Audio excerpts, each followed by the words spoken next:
और देखिए जब मेल और फीमेल गैमेट दोनों फ्यूज़ कर जाते हैं तो ये क्या बन जाता है, जाइगोट बन जाता है। क्या बन जाता है, फ्यूज़न ऑफ मेल और female gamete discard fertilisation.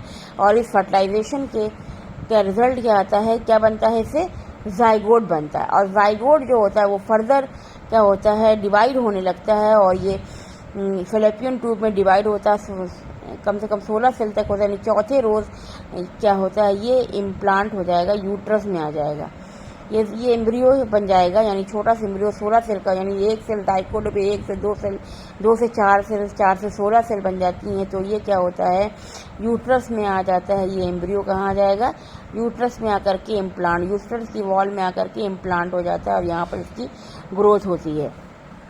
Embryo की ग्रोथ कहाँ पर होगी, यूट्रस में होगी, क्योंकि यूट्रस क्या है, यूट्रस जो है वो मसल्स इसकी जो होती है ये बड़ा होता है। यूट्रस क्या होती है, बड़ा होता है, ये कॉन्ट्रैक्ट करता है, यानी इसकी मसल्स फैलती रहती हैं। जितना बच्चा बेबी बड़ा होगा उसी हिसाब से इसकी मसल्स क्या होती हैं, वो एक्सपैंड करती रहती हैं यूट्रस में आकर के बेबी। और ये मायोमेट्रियम, ये एंडोमेट्रियम है। एंडोमेट्रियम यहाँ पर ये जो है, ये हर महीने एंडोमेट्रियम क्या, यूट्रस क्या करता है, यूट्रस की जो ये लेयर होती है हर महीने प्रिपेयर होती है बच्चे को क्या करने के लिए, ये स्पॉन्जी लेयर हो ताकि बच्चे को प्रोटेक्शन प्रोवाइड हो और यहीं से बच्चे को नरिशमेंट भी मिलता है। तो अब मान लीजिए ये आपका जो है बेबी है और ये आप ये देखिए इसको, ये आप यहाँ से क्या निकलती है, ये एम्बिलिकल कॉर्ड है और यहाँ पर क्या होता है, प्लेसेंटा का फॉर्मेशन होता है। प्लेसेंटा का फॉर्मेशन होता है और प्लेसेंटा, एम्बिलिकल कॉर्ड और ये प्लेसेंटा, और यहाँ से जो है यूट्रस से जो है मदर का ब्लड जो होता है वो प्लेसेंटा के थ्रू एम्बिलिकल कॉर्ड से होते हुए बेबी में जाता है ताकि बेबी को न्यूट्रिशन प्रोवाइड हो। बेबी को न्यूट्रिशन है, ऑक्सीजन है, सब माँ से मिलता है प्लेसेंटा के थ्रू। और बेबी का जो वेस्ट मटेरियल होता है वो भी प्लेसेंटा के थ्रू कहाँ आ जाता है, माँ में आ जाता है। माँ उसको क्या करती है, बाहर निकाल देती है। तो ये आपका क्या है, विजाइना हो गया। ये सारी चीज़ें हो गई आपकी। फर्टिलाइजेशन में जो होता है हमने आपको बताया, fusion of male and female gamete is known as fertilisation. और जैसे कि कपुलेशन क्या होता है, कपुलेशन भी हमने आपको एक्सप्लेन कर ही दिया है। कपुलेशन एक बार और देख लीजिए आप। कपुलेशन हमने आपको एक्सप्लेन किया है वैसे। Copulation the process of come in contact the male and female organ reproductive organ is called copulation. The male और फीमेल रिप्रोडक्टिव ऑर्गन कांटेक्ट में आते हैं तो इस प्रोसेस को हम कपुलेशन कहते हैं या मेटिंग भी कहते हैं या सेक्सुअल इंटरकोर्स भी कहते हैं। एक्सटर्नल कपुलेटरी ऑर्गन मेल में हमने बताया था पेनिस होता है, फीमेल में क्या होता है, विजाइना होता है। ये विजाइना कपुलेटरी ऑर्गन, पहले कपुलेशन होता है फिर स्पर्म आगे बढ़ते हैं और क्या होता है, स्पर्म मोमेंट होता है, स्पर्म का मोमेंट होता है। स्पर्म जाते हैं कहाँ तक जाते हैं, ओविडक्ट तक जाते हैं।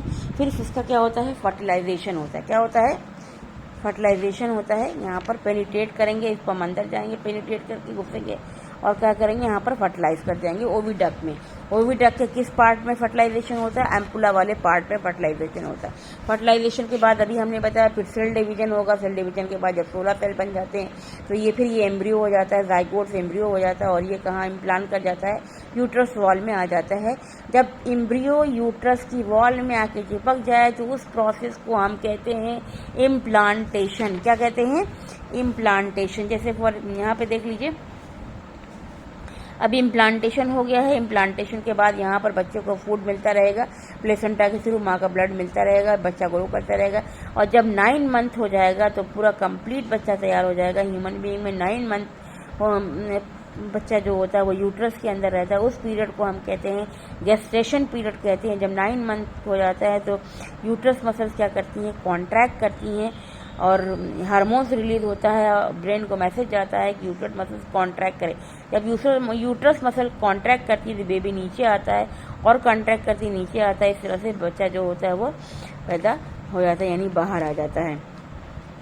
यहाँ पे ये देख लीजिए, एक चीज़ और आपको बतानी, ये ओवा का स्ट्रक्चर है, ओवा है ये ओवा का स्ट्रक्चर है। थाउजेंड्स ऑफ स्पर्म्स आते हैं ओवा के पास, बहुत ढेर सारे स्पर्म्स होते हैं। एक इजैकुलेशन में मिलियंस ऑफ स्पर्म रिलीज होते हैं और यहाँ तक जाते जाते कुछ स्पर्म क्या होते हैं, डेड हो जाते हैं ओविडक्ट तक पहुँचते।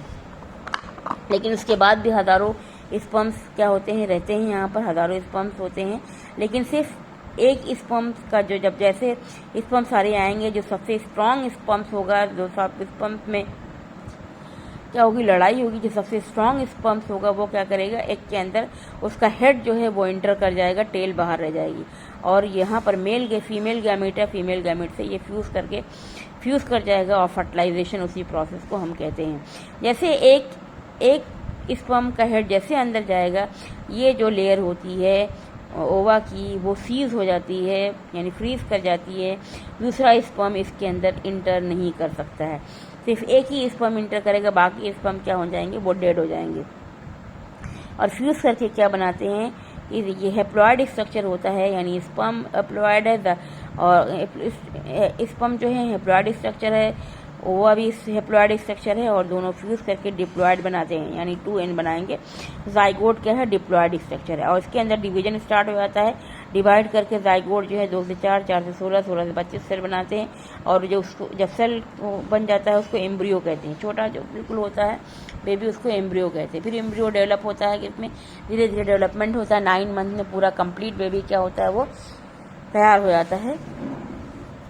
देखिए फर्टिलाइजेशन के बाद क्या होता है, जब फर्टिलाइजेशन हो जाता है, during pregnancy the placenta grows into a disc between the uterine wall and the embryo.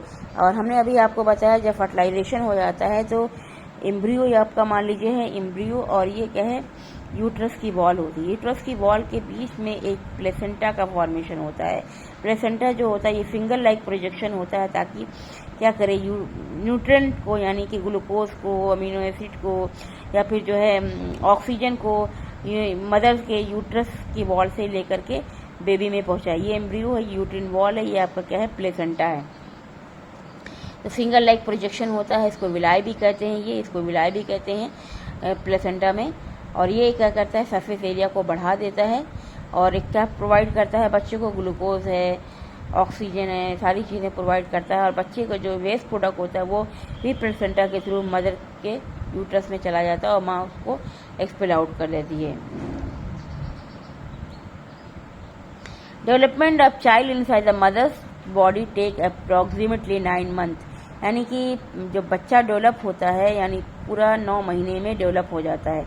9 month लगता है, और 9 मंथ जब पूरा हो जाता है तो रिदमिक कॉन्ट्रैक्शन, मसल कॉन्ट्रैक्शन होता है, यानी यूट्रस की मसल कॉन्ट्रैक्ट करती है और लेबर पेन स्टार्ट हो जाता है, और बच्चा जो होता है वो कॉन्ट्रैक्ट करते करते धीरे धीरे बाहर आता है, और इस तरह से पूरा बच्चा बाहर आ जाता है, बेबी तैयार हो जाता है। इम्प्लांटेशन हमने आपको बता ही दिया था कि इम्प्लांटेशन क्या होता है। Development of embryo start in oviduct, यानी एम्ब्रियो का, यानी जो जाइगोट से जो एम्ब्रियो बनता है वो ओविडक्ट में ही उसका बनना स्टार्ट हो जाता है। उसके बाद 4 डे जो होता है वो एम्ब्रियो कहाँ आता है, यूट्रस में आता है। उस जब एम्ब्रियो यूट्रस की वॉल पे आके चिपक जाता है तो इसको इम्प्लांटेशन कहते हैं। Attachment of developing embryo with the uterine wall of the mother is called implantation and produce state of pregnancy, यानी जब एम्ब्रियो जो है फ्लैपियन ट्यूब से आकर के यूट्रिन वॉल, मदर के यूट्रस की वॉल में आकर के चिपक जाए तो उस प्रोसेस को हम कहते हैं इम्प्लांटेशन। और जब इम्प्लांटेशन हो जाता है तो इसका मतलब प्रेगनेंसी हो गई है। फीमेल ओवरी जो होती है वो रिलीज करती है, ओवर रिलीज करती है या एग रिलीज करती है वंस एवरी 28 डेज, यानी 28 दिन में एक ओवर रिलीज करती है। प्यूबर्टी के बाद, प्यूबर्टी गेन करने के बाद जो है फीमेल ओवरीज जो है वो एक दिन में एक ओवर, 28 दिन के बाद, यानी 28 दिन पे एक ओवर रिलीज करती है। 28 दिन पर एक ओवरी से ओवर रिलीज होगा, दूसरे 28 दिन पे दूसरी ओवरी से ओवर रिलीज होता है। The uterus prepare itself every month to receive a fertilised egg, thus its lining become thick and spongy. If the egg is not fertilized, it lies for about a day. देखिए uterus की wall जो होती है हर month में ये तैयार होती है मायोमेट्रियम, ताकि स्पॉन्जी वॉल तैयार, ब्लड वेसल्स की बनी होती है ये एंडोमेट्रियम किसकी बनी होती है, एंडोमेट्रियम ब्लड वेसल्स की बनी होती है। ये स्पॉन्जी होती है ताकि बच्चे को पूरा प्रोटेक्शन प्रोवाइड करे, यहाँ पर आकर के बच्चा आकर के, और यहीं से इसको नरिशमेंट भी मिलता है, प्रोटेक्शन भी प्रोवाइड होता है। ये मायोमेट्रियम, ये ब्लड वेसल्स की बनी होती है। जब बच्चा एम्ब्रियो यहाँ पर आगे। तो हर महीने ये लेयर तैयार होती है। अगर फर्टिलाइजेशन होता है तो एम्ब्रियो आकर के यहाँ पर होता है, एम्ब्रियो को प्रोटेक्शन मिलता है। अगर फर्टिलाइजेशन नहीं होता है, जब फर्टिलाइजेशन नहीं होता, ओवा जो होता है यहाँ पर फर्टिलाइज नहीं किया है, 28 दिन हो गया है, तब क्या करता है, ओवा जो होता है वो बाहर आता है और इसके साथ जो ब्लड वेसल्स है ये भी शेड आउट हो जाती हैं, बाहर आ जाती हैं। यानी उस जब ब्लड वेसल्स और ओवा जब 28 दिन पे बाहर आते हैं, उसी को हम कहते हैं मेंसुरेशन। क्या कहते हैं? मेंसुरेशन। हर महीने में ये एंडोमेट्रियम तैयार होती है कि बेबी